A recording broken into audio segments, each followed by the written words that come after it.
الحمد لله رب العالمين والصلاة والسلام على سيد المرسلين وخاتم النبيين سيدنا وحبيبنا محمد وعلى آله وصحبه أجمعين ومن تبعهم بإحسان إلى يوم الدين. با سلام و درود خدمت شما بینندگان عزیز، هر جا که هستید آرزوهای خیر براتون میکنم. و اما گنجی که امروز در بحثونیم ادامه گنج هفته گذشته است و اون هم صبر. صبر گنج مهمی از گنجینه های خیره. خداوند در قرآن کریم فرمود که فصبر جمیل، از زبان یعقوب بعد اینکه عزیزترین فرزندش رو ازش گرفتند و اونم برادراش این کارو کردن، فرزند دومش رو هم گرفتند، گفت فصبر جمیل والله المستعان، من صبر زیبا میکنم. صبر زیبا هم گفتم که معنیش چیه. یه معنی دیگه از صبر جمیل رو بهتون میگم، هو الذی یبتغی به العبد وجه الله الجلیل. صبریه که انسان به خاطر خدا انجام بده، به خاطر خدا این بلایی که اومده مانع از ادامه طاعات و عبادات و خیر و برکتش نشه، گویی این که اتفاقی نیفتاده، همچنان ادامه میده بر راه عبودیت و اگر هم دلتنگی داشت این رو فقط در پیشگاه خداوند اظهار میکنه، نه در جلو کسی دیگری. در جلو مردم به هیچ وجه از اون که بلایی که بهش رسیده شکایتی نداره، گله‌ای نمیکنه، ولی در پیشگاه خداوند دعا میکنه. بعد در ادامه میفرماید که صبری که جزع و فزع درش نیست، صبری که در اون گله و شکوا درش نیست، این صبره. خب ما در قولی رو از اهل علم براتون نقل کنم که میفرماید که العاقل هو الذی یدرک ان الدنیا دار هموم. انسان عاقل میدونه که این دنیا دار هم و غمه و بلا، این دنیا خانه بلا و مصیبته. دار این دنیا نعمت و بهشت نیست. خداوند نعمتهایی رو به ما داده ولی چیزایی هم از ما میگیره. شما به اندازه خدا نعمت بهت میده، چیزایی هم در مقابل ازت میگیره. عمر تو ازت میگیره کم کم، در مقابلش امکان داره مال دنیا رو بگیری. امکان داره، بستگی به اینکه خودت چی رو انتخاب کنی. صحت و سلامتی تو میدی، در مقابلش خونه میخری. صحت و سلامتی تو رو میدی، در مقابلش چیز دیگه میگیری و همچنین تا وقتی که همه اینها میره. ولی انسان مؤمن هر وقتی نعمتی رو از دست داد صبر میکنه، هر وقتی که بلایی بهش رسید صبر میکنه و مسیری رو که برای خودش تعیین کرده که عبارت از عبودیت و بندگی برای خداونده، این مسیر رو با هیچ کاری تعویض نمیکنه و تغییر نمیده. این مسیر همراه هست که در کنار این راه‌های منحرفی هم وجود داره. اون راه‌های منحرف، اون کلالیبی که در اطراف هست، اون جاذبه‌های دنیا و شهوت‌های دنیا اون رو فریب نمیده. به خاطر همین انسان صابری است که در بالاترین درجه صبر قرار داده. و اگر ما بخوایم مراتب صبر رو در نظر بگیریم، چقدر مراتب بالایی داره صبر و درجاتش چقدر هست، مرتبه اول صبر که وجود داره، اگه این اولین مرتبه وقتی که کسی دچار مصیبتی می شود، یا پایین ترین مرتبهش اونه که انسان ناراحت بشه و اعتراض کنه، که انواعی داره. یکی اینه که انسان در دلش ناراحت باشه و اظهار اعتراض کنه به قدر الهی، که عادت خیلی از مردمه. میگن که ما اول اعتراض میکنه که چرا خداوند چنین چیزی شده، چرا چنین بلایی رو به ما داده. یا بگم مراتب انسان در مصیبت ها، نه در صبر. مراتب انسان وقتی مصیبتی میاد، موضع گیری ما چی هست؟ یک مرتبهش اینه که طرف اعتراض میکنه، اظهار میکنه به جزع و فزع، اظهار میکنه به بدگویی کردن، به این که فقط ما رو دیده، فقط خدا بلا بر ما نازل میکنه. این چه شد؟ مگه ما چه کار کردیم؟ مگه ما چه بلایی رو، چه گناهی کردیم؟ این نقطه خطری است که الفاظی که در این وقت گفته میشه انسان رو به کفر میرسونه. این پایین ترین درجه تعامل با بلا و مصیبت هست. که ببینید در اینجا خداوند چطوری وصف می‌فرماید که و من الناس من یعبد الله علی حرف. بعضی از مردم خداوند رو در لب و در مرز و کناره عبادت میکنند. علی حرف یعنی در یک کناره‌ای، در یک لبه مرز خیر و شر، مرز نجات و سقوط داره خدا را عبادت میکنه. بعد میفرماید فإن اصابه خیر اطمأن به. اگر نعمتی بهش رسید خب اطمینان پیدا میکنه و خلاصه از این میاد وسط راه، چون نعمت بهش رسیده. اگه خیری بهش رسید خب التزام و دیانت و تقوا و ایناش بیشتر میشه. و این اصابه فتنه انقلب علی وجهه. اگر بلایی بهش رسید، فتنه‌ای بهش رسید، منقلب میشه و دینش رو از دست میده. خسر الدنیا والآخره. هم دنیا رو از دست میده هم آخرت. یعنی و دیانتش بر اساس نعمتی. اگه خوش بود و نعمت داشت اون خب راضی و خوشحال و میگه بنده خدا هستم و نمازش و روزه و همه رو داره. همین که بلایی رسید، فتنه‌ای رسید، انقلب علی وجهه. فتنه میتونه فتنه شر باشه، میتونه فتنه به نعمتهای دنیا باشه. منقلب میشه و دین رو از دست میده، کافر میشه، الفاظی رو میگه که بسیار خطرناک است.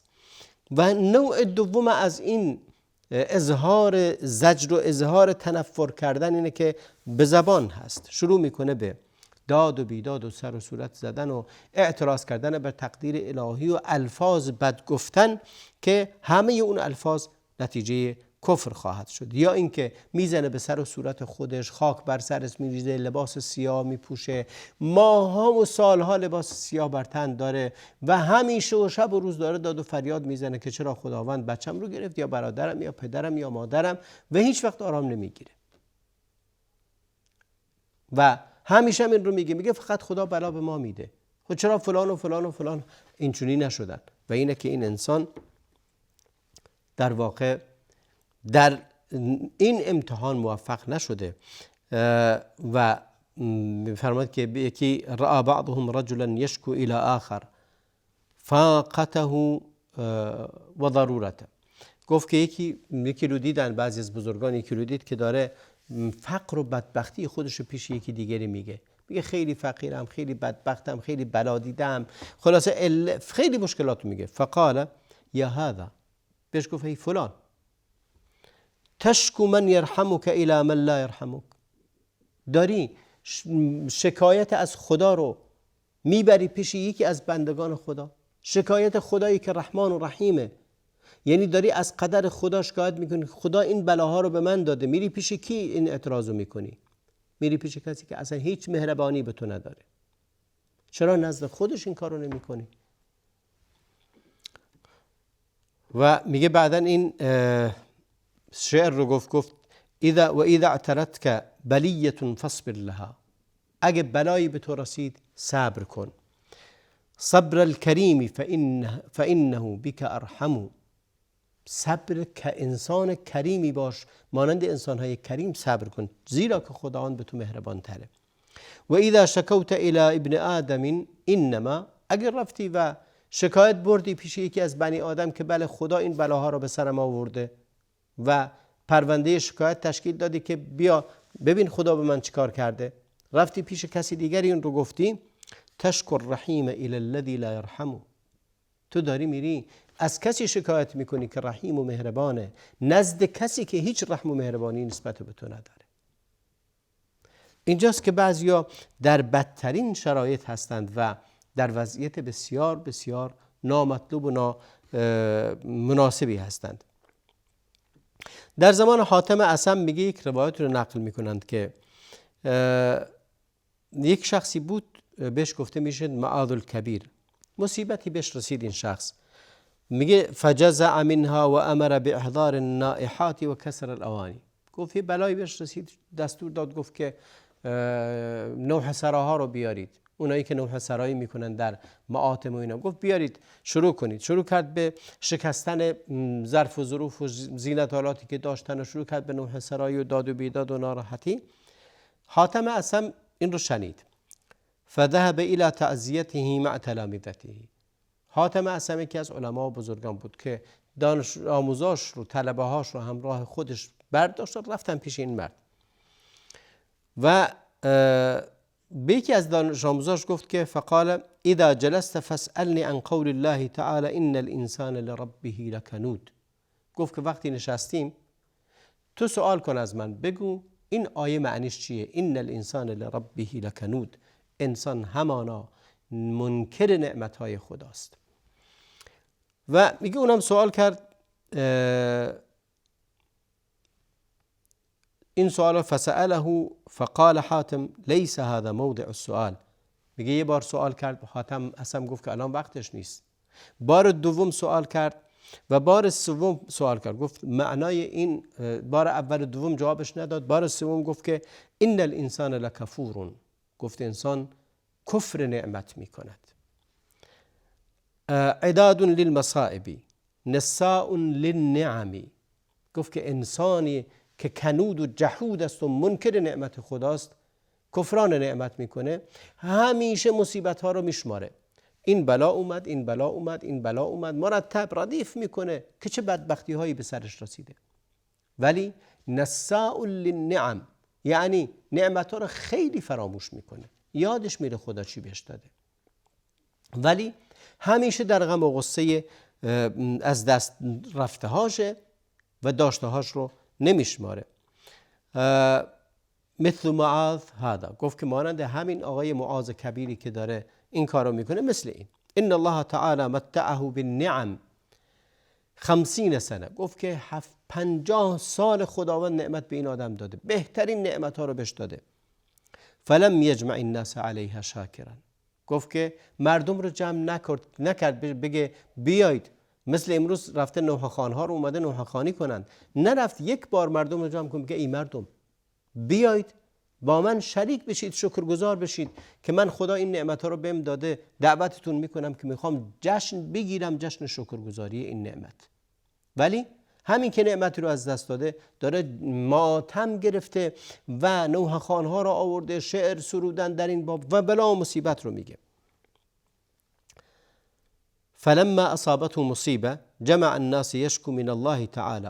گفت که وقتی مصیبتی بهش اومد مردم رو جمع کرد و شروع کرد اعتراض کردن به خدا. معاذ گفت که بلا ان معاذا لکنود عداد للمصائب نساء للنعم فامر باخراج النائحات و تاب عن ذلك. گفت که این معاذ کبیر همون لحظه، این وقتی که این حرف رو از حاتم اعصم شنید، گفت که راست میگی، من واقعا منکر کفران نعمت کردم، یادم رفته که خداوند چه نعمتهایی به من داده. دستور داد همه این نوحه‌خوانی ها رو جمع کردن، همه رو بیرون کرد، گفت که برید. من توبه کردم از این. توبه کرد، بعد از اون خودشو از اون عذاب و بلا و رنج و ندیدن نعمت ها بیرون آورد. یادش اومد که خداوند چه نعمتهایی بهش داده. و مرتبه دوم که انسان چگونه با بلا تعامل کنه، وقتی مصیبتی رسید، وقتی بلایی رسید، این بلا یا عزیزی رو از دست دادی یا نعمتی رو از دست دادی، فقیر شدی، ورشکست شدی، زندانی شدی به خاطر فقرت، اموالتو بردن، فرزندت از دست رفت، صحت و سلامتی تو از دست دادی. مرتبه اول گفتم انسان‌های نادان این گونه رفتار میکنن. مرتبه دوم مرتبه صبر. انسان که صبر کنه بالاترین درجه رو داره. از همه این مصیبت ها که بهش رسیده هیچ وقت آزرده نخواهد شد. اگر هم دلتنگ بشه فقط نزد خداوند دلتنگیش رو اظهار میکنه.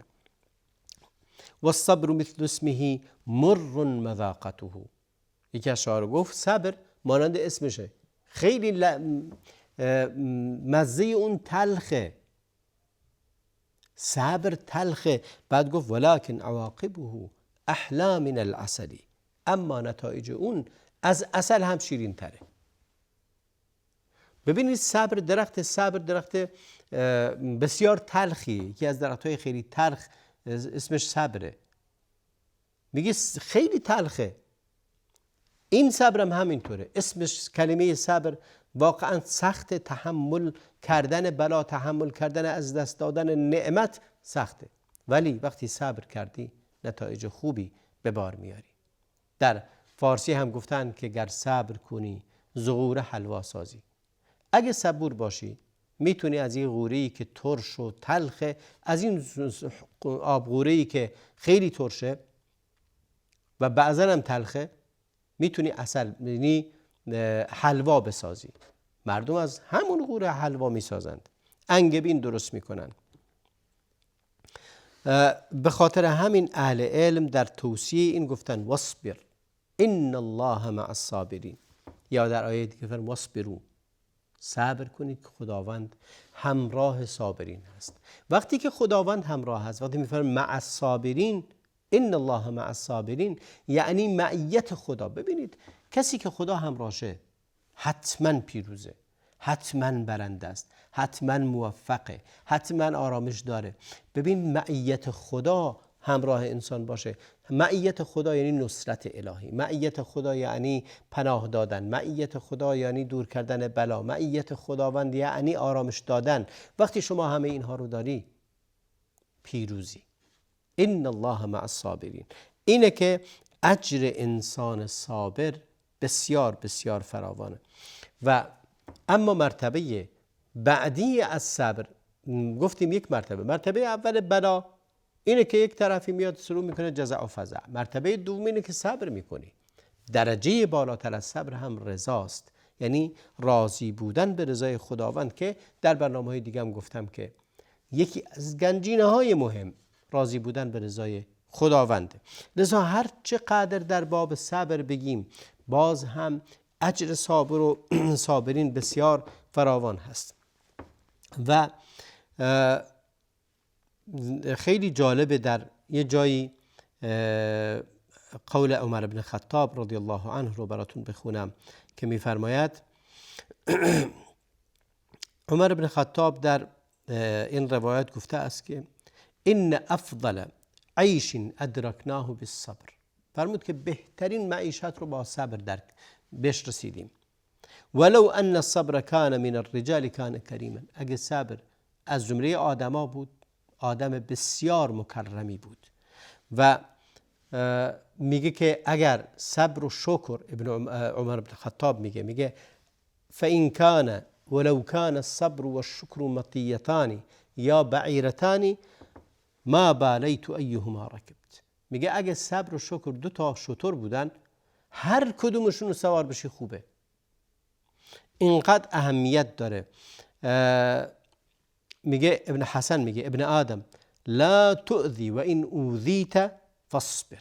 میگه ای ابن آدم اذیت دیگران نکن و اگه اذیت شدی صبور باش. اما در قول دیگری میگه یا دنیا امری علی المؤمن یصبر علیک ولا تحولی له فتفتنه. میگه گفته شد به دنیا، ای دنیا بر انسان مؤمن چی نکن، سعی نکن که فشار بیاری، زیرا که اون صبر خواهد کرد. اگرم متحول بشی اون رو دچار فتنه بکنی باز هم صبر خواهد کرد. و لذا صبر کردن نعمت بزرگی و گنجینه عظیمی است. تا برنامه دیگر، فرصتی دیگر، همه عزیزان رو به خدای بزرگ میسپارم و صلی الله و بارک علی نبینا محمد و علی آله و صحبه اجمعین.